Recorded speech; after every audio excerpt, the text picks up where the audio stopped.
A bunch of ballerinas find themselves fighting, or dare I say dancing, for their lives in the brand new Amazon Prime exclusive called Pretty Lethal. Sad to report though, this one was pretty damn generic. They somehow managed to cast Uma Thurman though, so there's that. What is going on, guys? My name is Sean. Welcome to my review for Pretty Lethal, a brand new horror action comedy somewhere in between. Join me in the comment section down below. Share your thoughts on the film if you checked it out. Join the channel and let's discuss the movie. Now, I was actually looking forward to this film. I heard some pretty good buzz about it at festivals just a couple of weeks ago. And when I checked it out, what was this about again? Yeah, that's about how forgettable this film is. Everything in this film, from the casting and the characters, will be in one ear, out the other. You want a brisk watch similar to the experience of Amnesia, this is the movie for you. Movie's directed by Vicky Jewson, stars Uma Thurman once again in a very limited role, a bunch of other actors and actresses you have never heard of and you will not remember. How the movie plays out, you have this group of ballerinas en route to a dance competition somewhere in Europe. When their bus breaks down, they find themselves stranded at an inn. This inn in Hungary is ran by mobsters, and they witness something they are not supposed to. I'm not going to spoil what that is, but from that point on, we find ourselves with an a la Green Room type of film where you have these characters trapped in a location,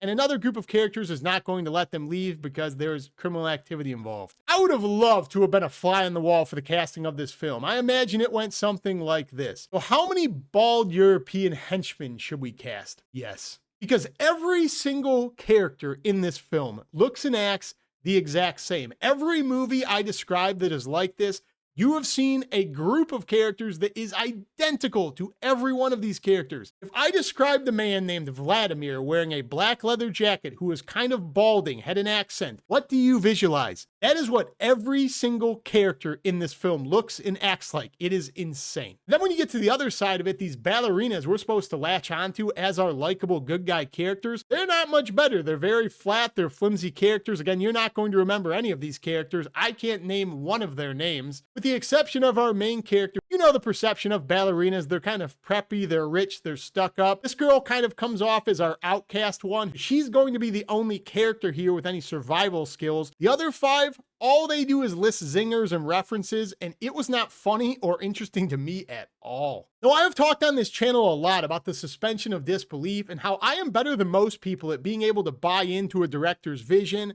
just kind of immerse myself, play by your rules. I am very lenient compared to a lot of people I have talked to in my comment section, and this is a movie that even for me is just way too stupid to possibly buy into. I am noticing this trend, especially with streaming films, that a lot of movies nowadays don't care at all about continuity. They just want to get you into the film. They demand that you do all of the heavy lifting for them. This was a film within the first 10 to 20 minutes. I completely broke immersion, and I was like, this movie is written so damn lazy just for the sake of a movie existing. So when they end up at this inn, you have this group of ballerinas who gets trapped in this back room, and from that point on, they're kind of scheming, realizing they're not supposed to be there. You have all these other characters, the evil henchmen will say, and they're kind of pondering, what should we do? Should we kill them? We need to get rid of them. Like, how are we going to dispose of this threat? And from that point on, you have all of the ballerinas locked in one room, and you have all of the henchmen outside just kind of weighing their options while the ballerinas sit around and they don't really know what to do. I know that this movie had to be written like that so that we got a movie. But this is one of these films. It's really as simple as this. Mobster walks into a room and goes, oh, you five ballerinas? Bang, bang, bang, bang, bang. Movie's over. There's no movie. They're literally sitting like fish in a barrel in this room. And for 30 minutes, we're debating as the bad guys what we should do with them until they inevitably get out. Go in there, execute them all, is no movie. Again, suspension of disbelief. I can play ball to some extent. This movie, lazy as fuck. Now, I was really disappointed with the way this movie utilizes the concept of ballerinas. Now, when I think of that in my head, I get something in between John Wick's ballerina and something new and innovative involving ballerina dancing, people working together. And this movie attempts and tries to do that, but I feel like it fails massively. There's a lot of scenes in this film where you have a group of girls dancing like ballerinas fighting back, and that could be fun.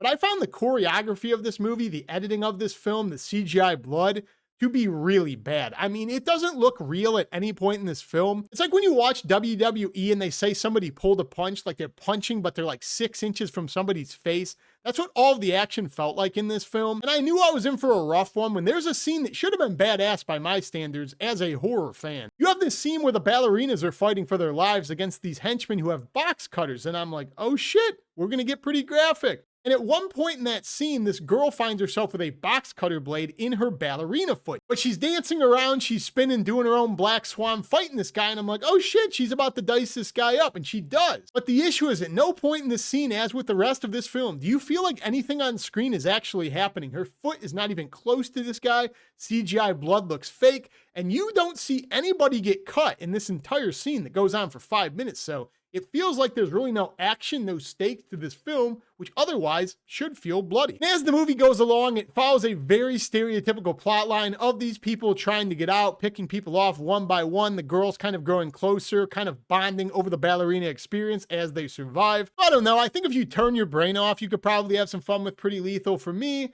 this is just another thing that I feel like I keep harping on in a lot of reviews, where it just feels so incredibly generic and forgettable. I mean, you could have fun if you never watch other movies. But I will say, if you've seen this type of film, when you have characters trapped in one location, fighting to get out for their lives, this is like the most forgettable version of that film ever. So to me, Pretty Lethal is background noise. Again, if you check this one out, let me know down below. My name is Sean. I will see you in my next review.